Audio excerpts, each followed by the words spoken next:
Tiniyak niya sa bronze sword na hindi siya dapat mag-alala dahil susuko din sa huli ang wooden sword. Balisang pinagalitan ng bronze sword si Chopper kung bakit niya sinabi ang lahat ng bagay na iyon. Sumagot si Chopper at sinabi sa bronze sword na pagtiisan niya ito at ang pakikipaglaban sa kanya ay makakabuti din sa kanya. Umiiyak na tumanggi ang bronze sword at sinabi kay Chopper na kailangan niyang humanap ng paraan para tulungan siya o kung hindi ay mamamatay siya.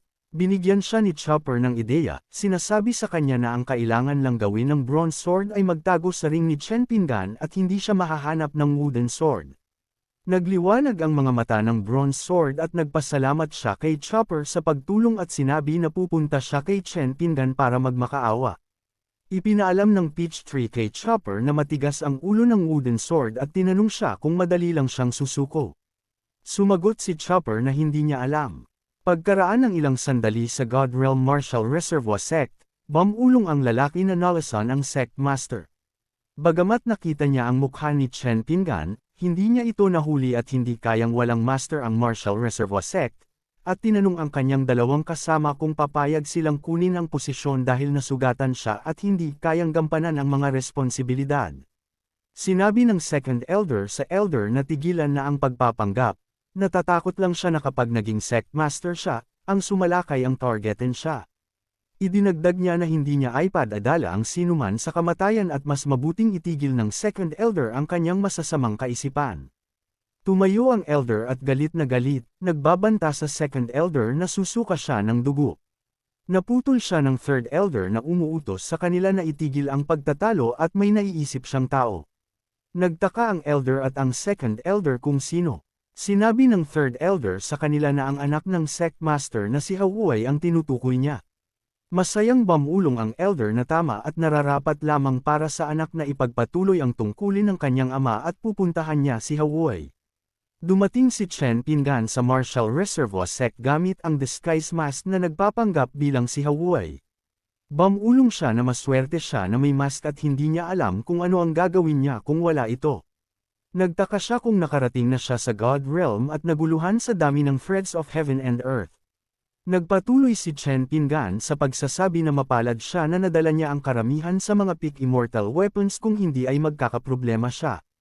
Tinawag ng Second Elder si Chen Pinggan at tinanong kung nasaan ang kanyang communication talisman at kung bakit hindi siya sumagot ng kinontak.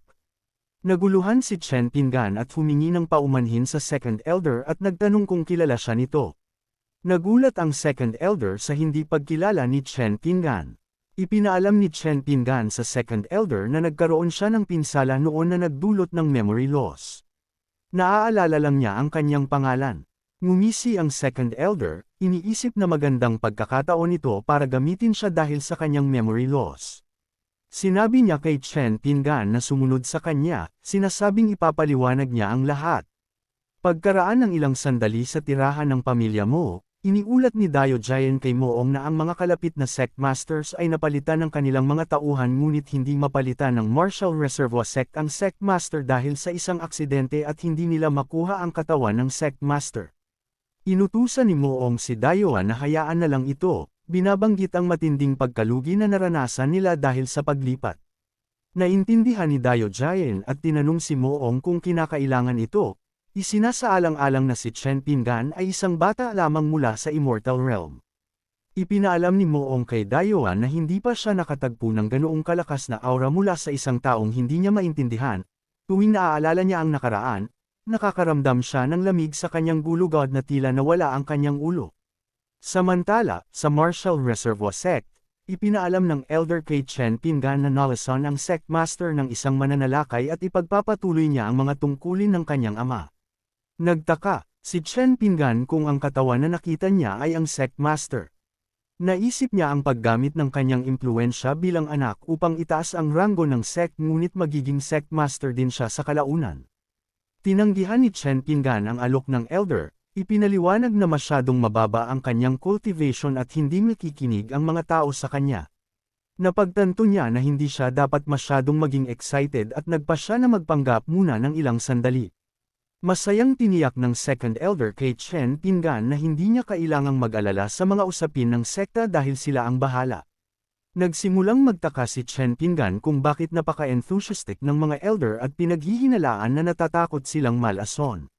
Ngumisi siya, napagtantong ito ang perpektong pagkakataon at sinabi sa mga elder na susundin niya ang kanilang sinabi. Pagkaraan ng ilang sandali, ibinaba ni Chen Pinggan ang walis at inutusan itong manatili sa silid at abisuhan siya kung may pumasok at sumubok ng kahit ano. Hiniling ng walis kay Chen Pinggan na huwag kalimutan ito habang papalabas siya. Umupo si Chen Pinggan at bumulong na mabuti na lang nagpanggap siyang nawalan ng alaala, kung hindi ay hindi niya malalaman kung nasa God Realm sila. Binuksan niya ang kanyang ring at bumulong na hindi niya inaasahan na mahalaga ang spiritual source at kahit ang low-grade spiritual force na taglay niya ay sapat na para magpatayan ang iba. Nagtaka si Chen Pinggan kung bakit ang bagay sa loob ng spiritual force ay kahawig ng mga threads of the power of heaven and earth at paano niya madidagdagan ng isa pang thread. Nakakuha si Chen Pinggan ng ideya na magdagdag ng isa pang thread dito, na nagtagumpay. Bumulong siya na ayon sa paraan ng mga elder sa pagkilala sa grade ng spiritual source, mukhang ito ay isang top-grade spiritual source. Humajikik si Chen Pinggan at bumulong na mayaman na siya ngayon. Nagpatuloy siya sa pagsasabi na kailangan niyang pumunta sa Thousand Treasure Chamber of Commerce na binanggit ng elder upang bumili ng mga kayamanan upang mapahusay ang kanyang kakayahan. Sinabi ni Chen Pinggan na pagkaraan ng ilang oras sa lungsod ng God Realm, mas naging komportable siya sa sarili niyang mukha at maswerte siya na walang sinuman doon ang nakakakilala sa kanya. Naisip niya na kailangan niyang tumingin-tingin, pupunta siya sa Chamber of Commerce at umaasa na mayroon silang katulad ng immortal spiritual source. Lumingon si Dayuan at napansin si Chen Pinggan. Nagtanong si Moong kay Dayuan kung ano ang nangyayari. Sinabi ni Dayo Jian kay Moong na nakita lang niya ang isang taong mukhang kapareho ni Chen Pinggan. Nagulat si Moong at tinanong siya kung ito ba ang master ng makapangyarihang one-hitting spiritual weapons. Nagdagdag ng malungkot na tingin si Dayo Jian na maaaring mali siya. Inutusan ni Moong si Dayo Jian na huwag lumingon at hanggat hindi niya sila pinipigilan, nangangahulugan ito na hindi sila bahagi ng plano ni Chen Pinggan. Nagpatuloy siya sa pagsasabi na kailangan nilang mabilis na umalis. Naguluhan si Chen Pinggan kung bakit tila nakita niya ang lalaking nagbigay sa kanya ng napakaraming kayamanan. Lumingon siya at walang nakita, bumulong na mukhang mali siya. Nagpasya siyang isantabi ito, iniisip na mas mabuti para sa kanya na direktang pumunta sa Chamber of Commerce at bumili ng isang bagay bago siya makatagpo ng anumang kaaway. Pagkaraan ng ilang oras sa Thousand Treasures Chamber of Commerce, dumating sina Moong at Dayuan na nagpakaramdam ng hindi komportable sa madla. Isang lalaki ang lumapit at sinabi kay Dayuan na hindi sila makakapag-teleport sa loob ng Thousand Treasure Chamber of Commerce. Sumagot si Dayo Jian at sinabi sa lalaki na tigilan ang kalokohan at hiniling sa kanya na ilabas ang branch elder dahil may business offer si Moong na gusto niyang talakayin. Nagalit ang lalaki at sinabi kay Dayuan na baliw siya. Nagpakawala ng kanyang aura si Dayo Jian at sinabi sa lalaki na huwag siyang piliting ulitin ang kanyang sinabi. Mabilis na tumakbo ang isang lalaki at lumuhad sa harap ni Dayuan, humihingi ng paumanhin sa hindi pagbati sa kanila pagkatapos ng kanilang mahabang paglalakbay. Sinabi niya sa kanila na ignorante ang mga gwardya ng Chamber of Commerce at umaasa na hindi nila siya sisisihin sa anumang kahilingan nila at gagawin niya ang kanyang makakaya upang tulungan sila. Ipinaalam ni Dayo Jian sa branch elder na mayroon silang business offer na nais nilang talakayin sa Thousand Treasure Chamber of Commerce. Ipinaalam ni Yongji kay Dayuan na ang Thousand Treasure Chamber of Commerce ay nasa ilalim ng Eternal God Emperor. Lumingon siya at napansin ang isa pang teleportation na nagputaka sa kanya kung bakit mayroon pang isa at kung bakit hindi sila tumigil. Lumingon sina Moong at ang iba pa. Dumating si Chen Pinggan sa Chamber of Commerce. Galit na galit si Yongji at pinagalitan si Chen Pinggan, alam na ipinagbabawal ang pag-teleport sa loob ng Thousand Treasure Pavilion. Naguluhan si Chen Pinggan nang tinawag ni Yongji ang gwardya upang turuan siya ng leksyon. Sumunod ang mga gwardya, sinasabing naintindihan nila. Sinabi ni Yongji kay Dayo Jian na pahintulutan siyang magpatuloy at naisip na kung hindi niya matutulungan ang isang tao sa God Sovereign Stage, walang pag-asa para kay Chen Pinggan na nasa crossing period.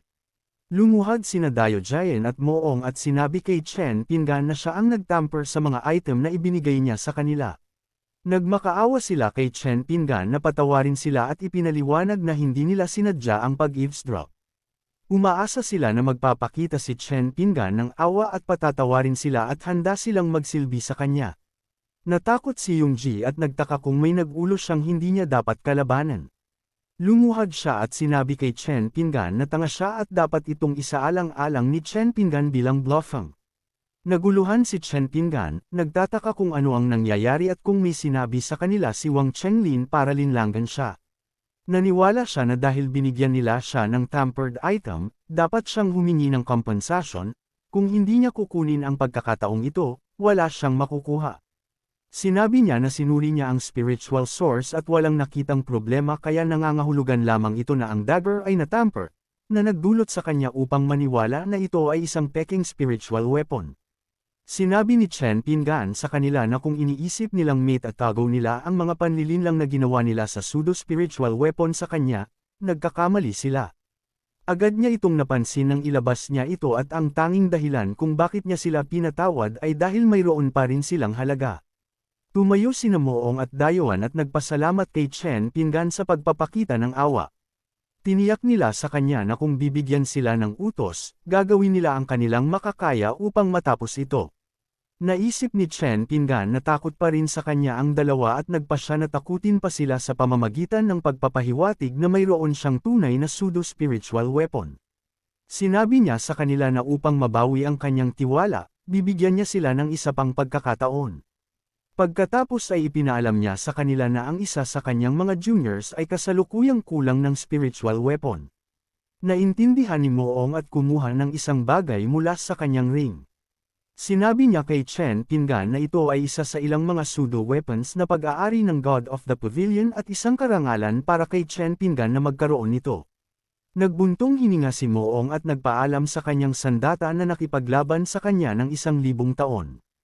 Kinwestiyon ni Chen Pingan kung nilinlang siya ni Moong at kung totoo ba ang pseudo-spiritual weapon dahil nanginginig ito ng husto. Natigilan si Chopper na nakatingin sa pseudo-spiritual weapon. Nagtaka si Chen Pingan kung bakit ito tumigil sa panginginig at kung bakit tila may katinuan ito. Naisip ni Moong na napakatakot ng aura na kahit ang mga spiritual weapons ay natatakot at nagtaka siya kung gaano kalakas si Chen Pingan. Natagpuan din ni Dayo Jyoti na nakakatakot ito at nagtaka kung ito ba ay pareho o isang Moong ang nasaksihan. Hiniling ni Chen Pingan sa kanila na tumayo at sinabi na hindi siya naruroon para sa maliliit na bagay. Pagkaraan ng ilang sandali, tinanong ni Chen Pingan kung alam nila ang tungkol sa Martial Reservoir Sect. Pumayag si Yang Shi at ipinaalam kay Chen Pingan na ito ay isang fifth-rate sect bagaman kilala pa rin. Balisang nagtaka si Dayuan kung may kinalaman si Chen Pingan sa sekta at nagpadala ng pumatay sa kanilang sect master. Tinanong ni Chen Pingan si Dayuan kung saan siya tumugon na mahina ang sekta. Naniwala si Chen Pingan na hindi masama ang lakas ng Pavilion of the Gods at sinabi na madali silang hawakan. Sinabi niya sa kanila na pansamantala niyang palalagpasin ang kanilang pagkakasala sa isang kondisyon, kailangan maging fourth-rate sect ang Martial Reservoir Sect. Nagtaka siya kung kaya nilang gawin iyon. Nakahinga ng maluwag si Dayuan at naisip na hindi sila hahabulin ni Chen Pingan. Yumuko sila at tiniyak kay Chen Pingan na gagawin nila ang kanilang makakaya. Sinabi ni Chen Pingan sa kanila na ipagpatuloy ang kanilang mga sariling gawain dahil may iba pa siyang aayusin. Yumuko sila muli at nagpasalamat kay Chen Pingan. Binanggit ni Chen Pingan na dahil nagpapanggap siyang senior, hindi angkop na talakayin ang kayamanan sa sandaling iyon. Sinabi niya na pag-uusapan nila ito sa susunod. Sabay-sabay na naisip ng tatlo na napakakatakot ni Chen Pingan. Bumulong si Moong na dahil inutusan sila ni Chen Pingan na tapusin ang kanilang misyon sa lalong madaling panahon, hiniling niya kay Yongji na dalhin siya sa Martial Reservoir Sect. Naintindihan ni Yongji at hiniling sa kanila na sumunod sa kanya. Samantala, hinahanap ng wooden sword ang bronze sword at nagtataka kung saan siya nagpunta. Napansin ni Peachtree ang wooden sword at ipinaalam sa kanya na wala ang bronze sword doon. Tinanong ng wooden sword si Peachtree kung alam niya kung saan nagpunta ang bronze sword. Hiniling ni Peachtree sa wooden sword na huwag umasta ng ganoon. Nagpatuloy ang wooden sword at hiniling kay Peachtree na sabihin sa kanya, sinasabing hindi siya pakialam. Sinabi ni Peachtree sa kanya na maaari niya itong sabihin ngunit hindi siya bothered sa kanya. Ipinaalam niya sa Wooden Sword na si Bronze Sword ay kasama ni Chopper na nagtatago sa ring ni Chen Pinggan. Natigilan ang Wooden Sword, na pagtantong nagkasama sina Chopper at Bronze Sword nang hindi napapansin. Hindi makapaniwala si Peachtree na hindi naintindihan ng Wooden Sword ang kanyang mga salita. Nalungkot ang Wooden Sword at Bamulong na hinding-hindi niya matatanggap ang kanilang relasyon at kailangan niyang isipin ang isang bagay. Nakakuha siya ng ideya at napagtanto na kailangan niyang hanapin si Jiang Yukon upang aprubahan ang kanyang plano. Like, comment, share, and subscribe naman dyan mga itudo. Maraming salamat po.